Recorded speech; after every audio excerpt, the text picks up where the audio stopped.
Hello नमस्कार, मैं doctor Rajneesh Kumar आप सभी का एक बार फिर से हार्दिक स्वागत करता हूं। आज के वीडियो लेक्चर में हम चर्चा करेंगे काल के ऊपर। काल जो कि आपके CUET पीजी हिंदी प्रवेश परीक्षा में लगा हुआ है। इसके अलावा आपको यूपी TGT, PGT या फिर जितने भी व्याकरण से संबंधित एग्जाम होते हैं और उसमें हिंदी व्याकरण से सवाल आते हैं, उनके दृष्टिकोण से बहुत ही इंपॉर्टेंट ये टॉपिक है। काल का जब भी हम उल्लेख करते हैं तो हमारे दिमाग में सबसे पहला जो अर्थ आता है वो समय को निर्धारित करता है काल। और कई बार आप सुने होंगे व्यवहारिक रूप में कि अब तुम्हारा काल आ चुका है, मतलब वहां भी एक तरीके से समय को ही निर्धारित किया जा रहा है, जो कि नकारात्मक अर्थों में है। ठीक है, तो मोटे तौर पर आपके दिमाग में काल को लेकर एक सामान्य अर्थ बन गया होगा कि काल का मतलब है समय। ठीक है, और जब भी हिंदी साहित्य आप पढ़ेंगे तो आपने आदिकाल, भक्तिकाल, रीतिकाल और आधुनिक काल पढ़ते पढ़ते कितना समय गुजार दिया होगा। तो निश्चित तौर पर अब काल का पूरा अर्थ आपके दिमाग में समय के अर्थ में आ गया होगा। तो इस वीडियो लेक्चर में हम देखेंगे काल के अर्थ को, उसके भेदों के बारे में चर्चा करेंगे और उदाहरण सहित समझने का प्रयास करेंगे कि आखिरकार जो काल है इसका अर्थ क्या है, भेद क्या है और उदाहरण क्या है। ठीक है, चलते हैं, बात करते हैं, काल को समझते हैं कि आखिरकार काल क्या है। क्रिया के उस रूपांतर को काल कहते हैं जिससे उसके कार्य व्यापार का समय और उसकी पूर्ण अथवा अपूर्ण अवस्था का बोध हो। तो आप देख रहे हैं कि काल पर चर्चा करते समय सबसे पहले जो बात की जा रही है वो क्रिया के ऊपर, यानी कि क्रिया का मतलब होता है कि किसी कार्य को कंप्लीट करने की स्थिति को क्रिया कहते हैं। ठीक है, जब कोई काम पूरा होता है तो वो क्रिया के अंतर्गत कहलाता है, और ये जो क्रिया का रूपांतर होता है उसे काल कहते हैं।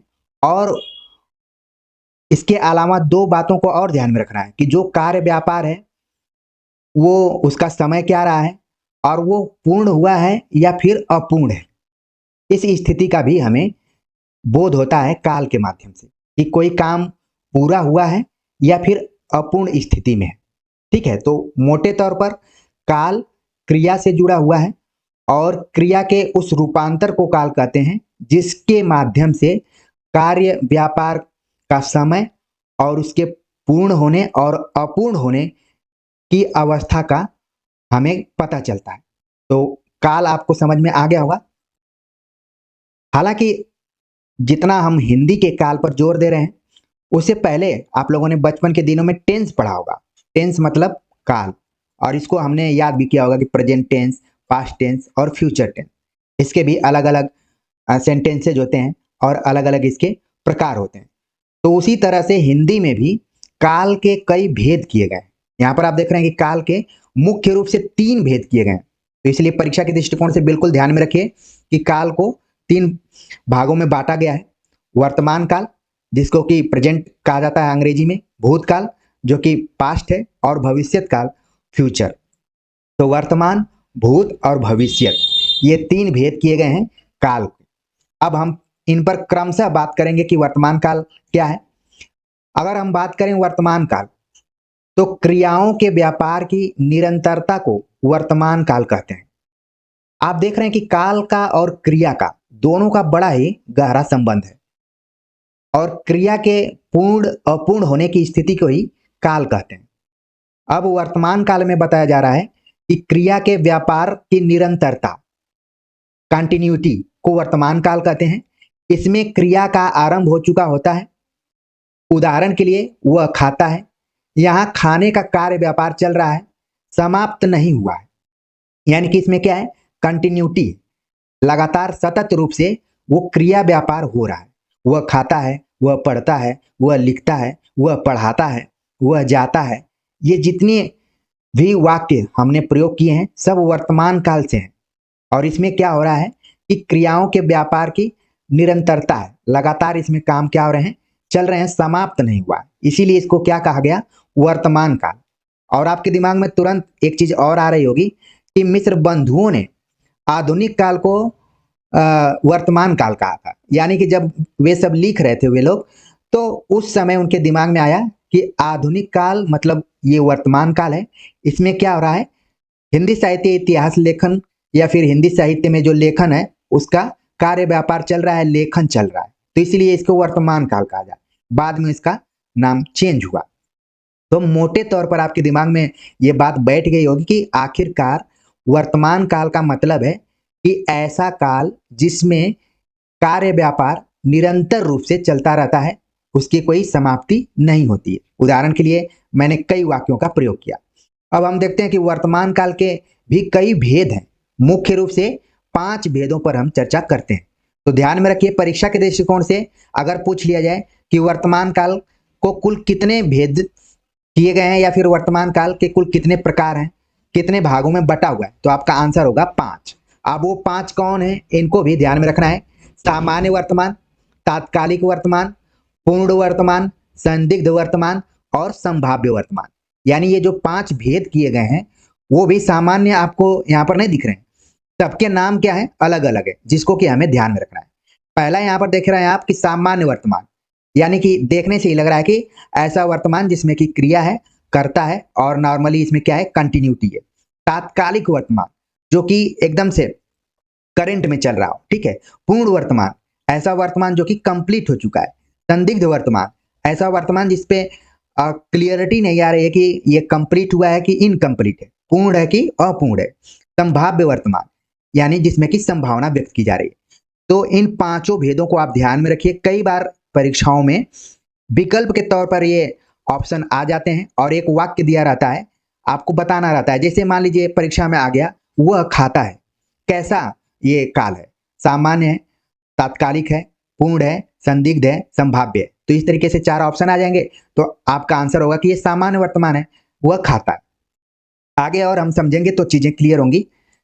बात करते हैं सामान्य वर्तमान पर।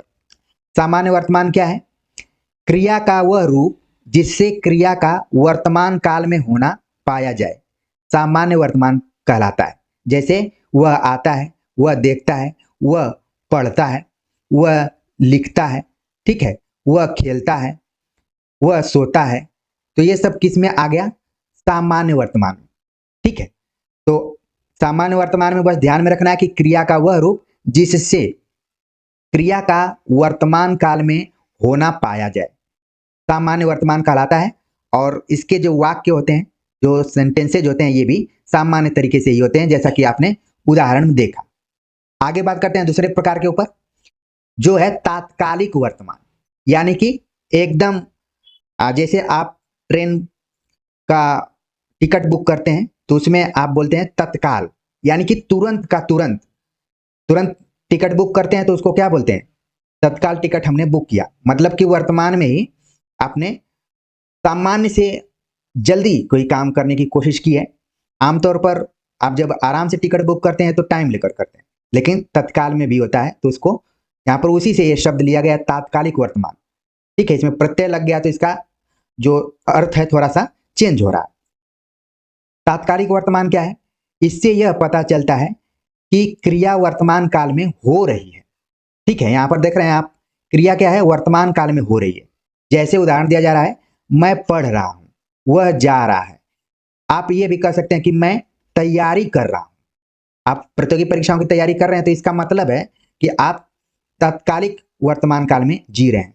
मैं खाना बना रहा हूं। कई बार हम प्रैक्टिस सेट कराते हैं तो बच्चे लिखते हैं कि मैं बर्तन धो रहा हूं, मैं खाना बना रहा हूं, ठीक है, मैं केवल वीडियो ऑन करके सुन रहा हूं। तो यानी कि वो तत्काल में वो काम कर रहे हैं, यानी कि उस क्रिया से वे लगातार जुड़े हुए हैं, ठीक है। तो वह पढ़ रहा है, मैं पढ़ रहा हूं, वह जा रहा है, वह खा रहा है, मैं तैयारी कर रहा हूं, मैं लिख रहा हूं, ठीक है, मैं सो रहा हूं। ये सब किस में आएगा, ये सब तात्कालिक वर्तमान में आएगा। तो उम्मीद आप समझ गए होंगे। और अंग्रेजी में आप देखेंगे तो ये क्या हो गया, प्रेजेंट कंटीन्यूअस टेंस हो गया, ठीक है, पीसी, प्रेजेंट कंटीन्यूअस टेंस के अंतर्गत तात्कालिक वर्तमान आ जाएगा। बस आपको ध्यान में रखना है कि तात्कालिक वर्तमान का मतलब है कि इसमें क्रिया वर्तमान काल में हो रही है, और तमाम उदाहरणों से हमने समझाने का प्रयास किया। आगे बात करते हैं पूर्ण वर्तमान के ऊपर। यहाँ शब्द में ही इसका अर्थ छिपा हुआ है कि ऐसा वर्तमान जो कि पूरा हो चुका। तो देखते हैं, इससे वर्तमान काल में कार्य की पूर्ण सिद्धि का बोध होता है, यानी कि जिस कार्य को हम कर रहे थे वो कार्य पूरा हो गया है, इसीलिए ये क्या है, पूर्ण वर्तमान। जैसे वह आया है, लड़के ने पुस्तक पढ़ी है, वह खाया है, ठीक है, वह गया है, तो ये क्या हो गया, पूर्ण वर्तमान काल हो गया। ठीक है, तो ऐसे उदाहरण जब आए तो आप आराम से इस वीडियो लेक्चर को ध्यान में रखते हुए आंसर को खोजिए और सही आंसर खोजिए।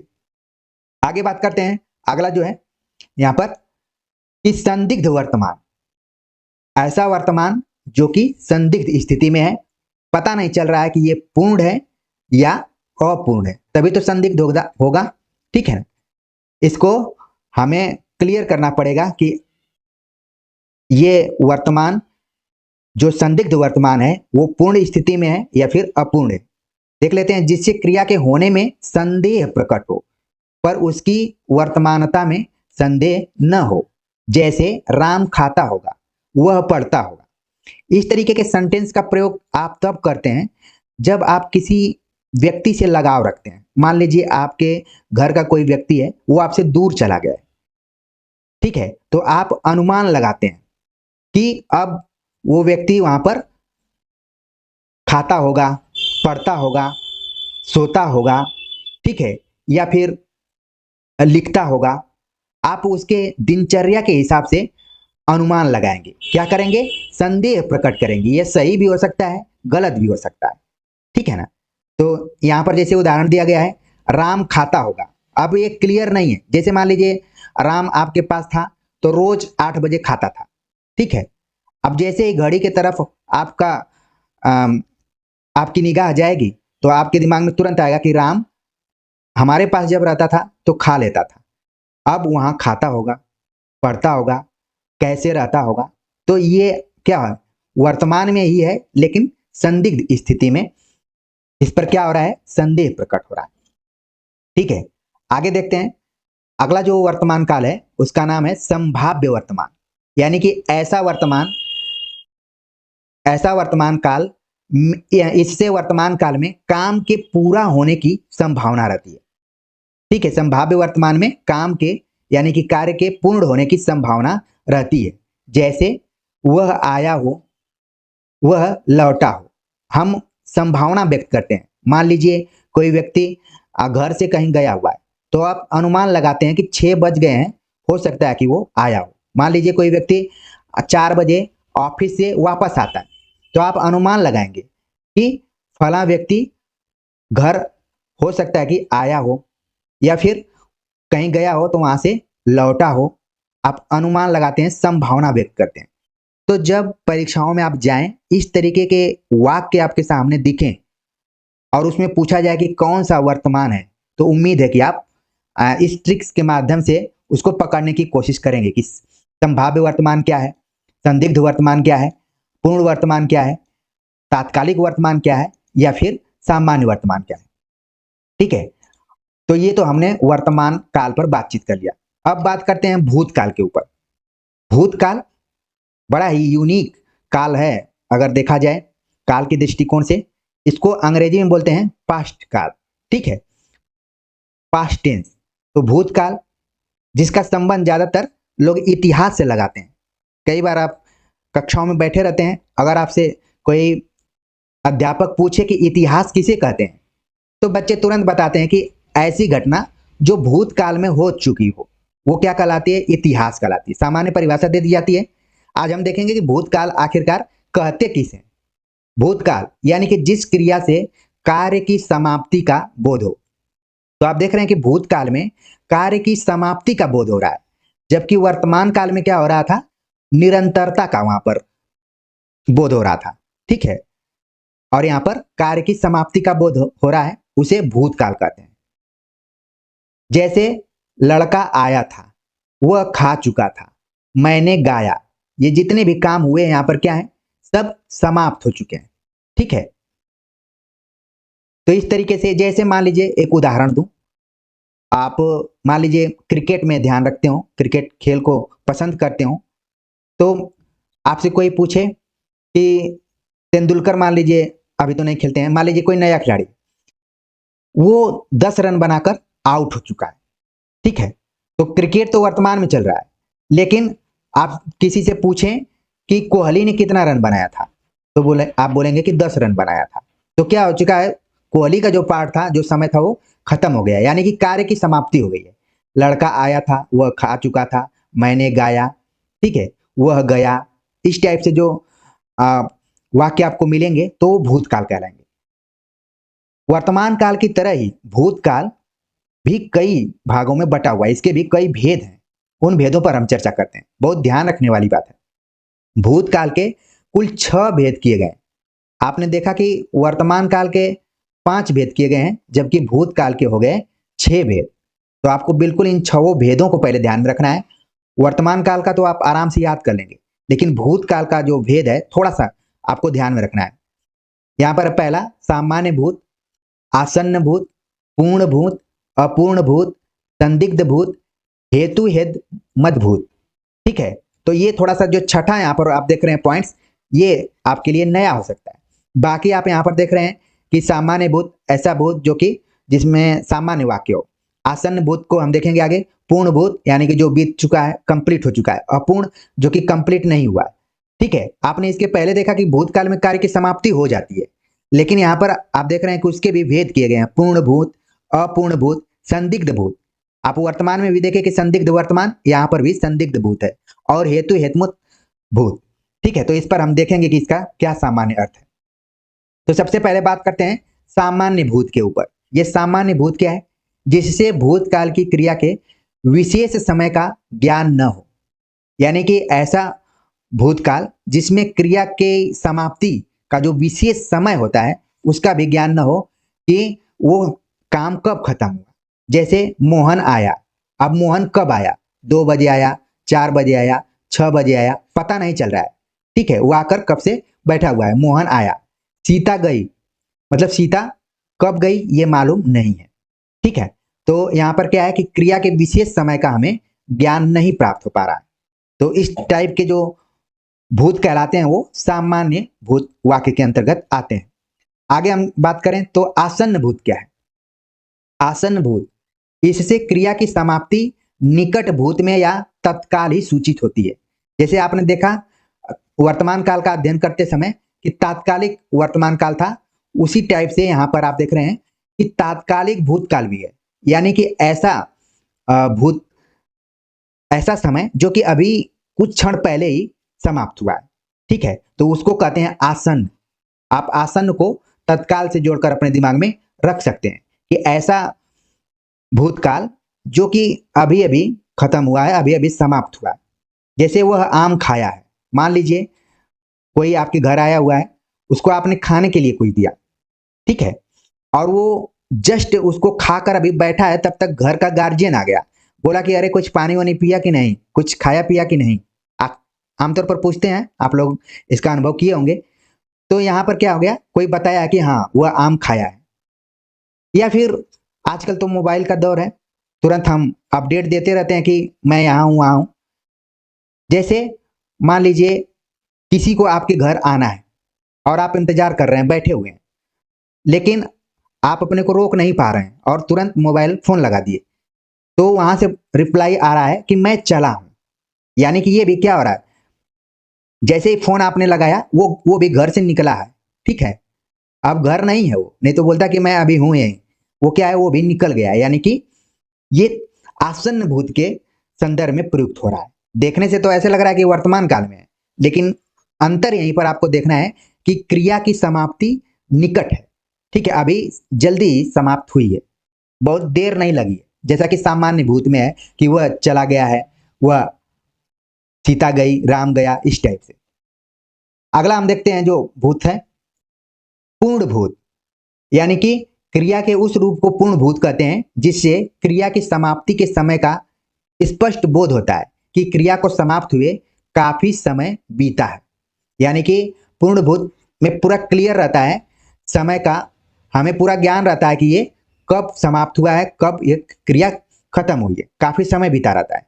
जैसे उसने मुरारी को मारा था, यानी कि इसमें क्या हो गया, थोड़ा सा टाइम लगा है कि उसने मारा था, मतलब 1 घंटा 2 घंटा 4 घंटा 10 घंटा पहले की बात है, वह आया था। ठीक है, यहाँ पर भी देखिए टाइम का निश्चित नहीं है, लेकिन वाक्य को पढ़ने के बाद ऐसे लग रहा है कि इसमें काफी समय बीत गया है, मतलब 5 घंटे से ऊपर है कि वह आया था। ठीक है, तो जब भी काफी समय बीता हुआ प्रतीत लगता है तो वो पूर्ण भूत के अंतर्गत आता है। ठीक है, आगे बात करते हैं अगले प्रकार के ऊपर, अपूर्ण भूत। यानी कि इससे यह ज्ञात होता है कि क्रिया भूतकाल में हो रही थी किंतु उसकी समाप्ति का पता नहीं चलता है। जैसे सुरेश गीत गा रहा था, गीता सो रही थी, तो इससे क्या पता चल रहा है कि अभी जो क्रिया है हो तो रही थी भूतकाल में, लेकिन उसके समाप्ति का पता नहीं चल रहा है। जैसे मान लीजिए आप मोबाइल में कोई गाना सुन रहे हो और अचानक आपको नींद आ गई। ठीक है, गाना सुनते सुनते अचानक आपकी नींद खुली तो आप देख रहे हैं कि आपकी मोबाइल क्या है, शांत है, कुछ नहीं उसमें आ रहा है, तो तुरंत आपके दिमाग में आएगा कि अरे अभी तो हम गाना सुन रहे थे। तो यहां पर क्या है, क्रिया भूतकाल में हो रही है लेकिन उसके समाप्ति का पता आपको नहीं चला।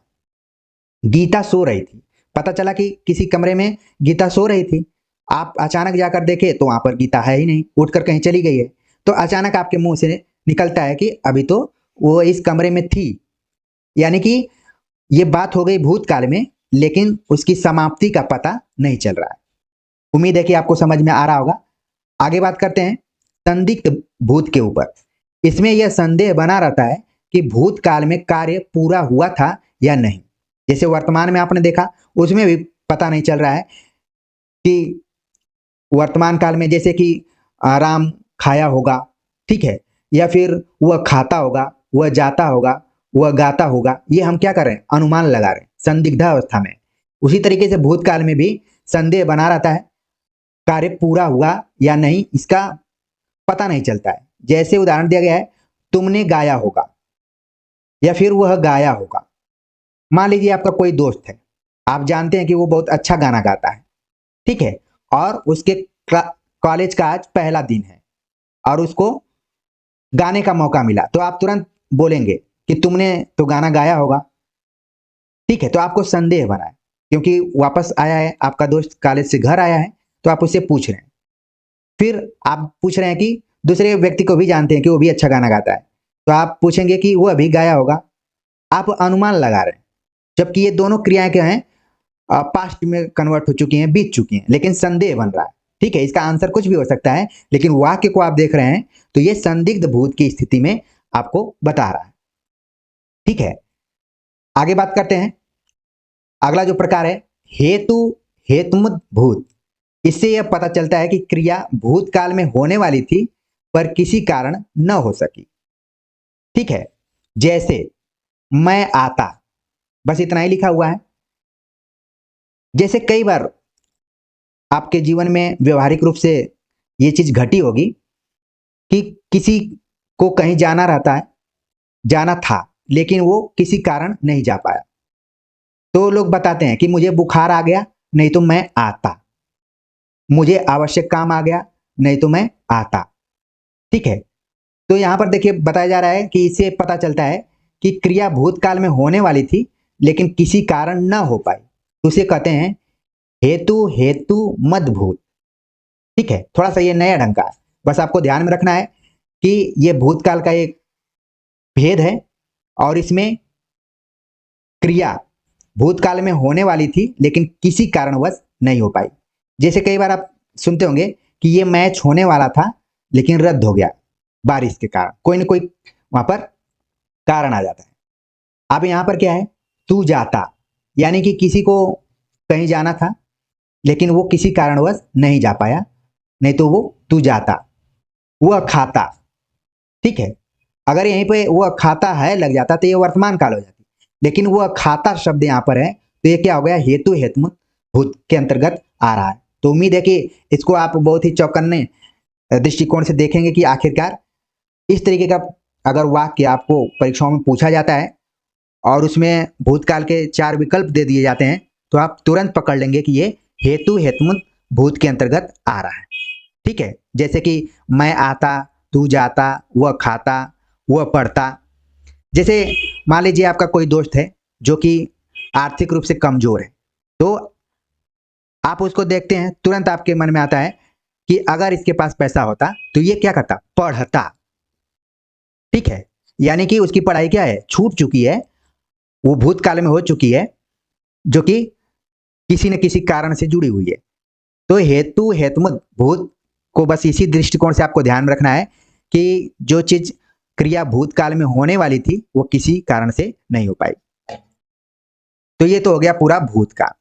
अब हम बात करते हैं भविष्यत काल। भविष्यत काल क्या है? भविष्यत काल भविष्य में होने वाली क्रिया को भविष्यत काल की क्रिया कहते हैं।